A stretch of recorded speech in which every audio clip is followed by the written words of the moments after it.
Hi everyone, LJ Aguinaga here with LJ Realties, and today we're going to talk about the 3 biggest myths in today's real estate market. I'm accompanied by David Leblanc. Great to be back.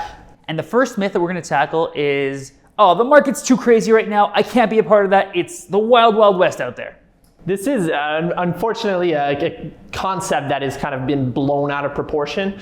Yes, there are properties that are still getting listed very low for their fair market value. These are garnering a lot of visits, a lot of offers, multiple offers, and properties are selling drastically over asking. But this is in no way, shape, or form the norm in terms of real estate transactions. We're seeing tons of properties sell under asking. We're seeing tons of properties sell at asking. What it boils down to is really evaluating the price that the property has been listed at. What a lot of people fail to realize is they think that the listed price was somehow calculated based on some fixed amount, when in reality this was simply a price that the sellers agreed upon with their listing broker. This is something they decided to hit the market at. A lot of people are trying to kind of nail different pockets of the market and overprice their properties and still try to garner more interest. Some people are drastically underlisting their properties and forcing these kind of bidding wars to drive the value up to where they would actually want to sell their property. So what it all boils down to is,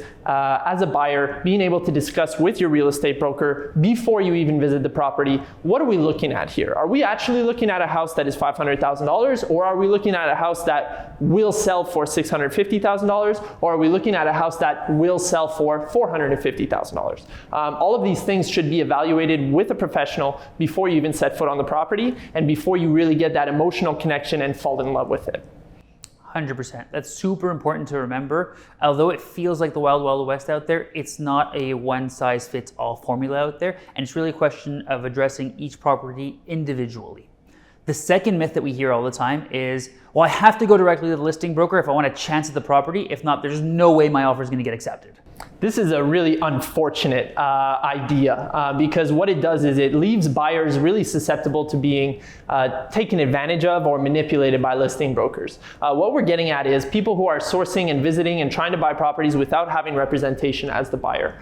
What ends up happening is they run into a listing broker who is very adept at speaking well, selling the property that they're working at, getting to build an emotional connection to the buyer, and then kind of giving them the sense that, hey, I'm going to work for you, I'm going to help you carry out this real estate transaction. What's important to remember is that that listing broker is only contractually obligated to the seller. Their job is one thing. Their job is to maximize the sale of this property to be as advantageous to the seller as possible. Whether that has to do with conditions of the sale, whether that has to do with the actual price or negotiation tactics regarding work that may need to be done to the property. It's very important to understand that as a buyer, that listing broker who meets you at the door, his job is not to help you. His job is to help the sellers. So it's very important that we have representation as a buyer and that we show up to the property well informed.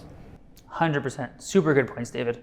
The next myth, the third myth that we're going to discuss today is the market's going to crash and burn. This is the peak. This is all we're ever going to see. It's got to come down. I'm going to wait and not get into the market because it's not a good time to buy. This is a concept that has always paralyzed people from being in those moving positions and making moves with their investments. It's not something that's exclusive to real estate, but really thinking that this is too good to be true. It's too competitive out there. I'm wasting my time. I'm wasting my money by buying a property right now. In reality, the reason why it is difficult to buy a property right now is not because it's a bad time to buy. It's because it is such a fantastic time to buy.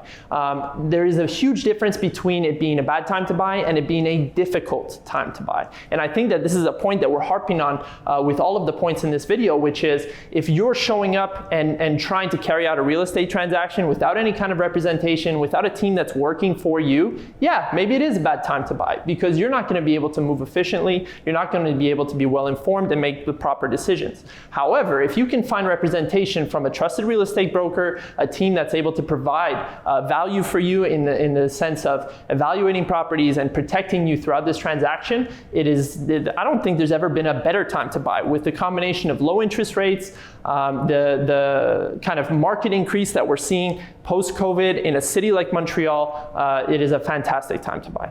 Those are all incredible points. I like to harp on that even a bit further. I'm still very much a buyer in today's market. I just bought a home. I continuously look for investments. So I'm still very much buying in today's market because I believe in the future of Montreal and that we're going to continue to see growth. Okay. Thank you so much for watching. This wraps up the 3 myths in today's real estate market. Thanks a lot, David, for your contributions. Really appreciate it. Pleasure. Look forward to seeing you next week. Take care.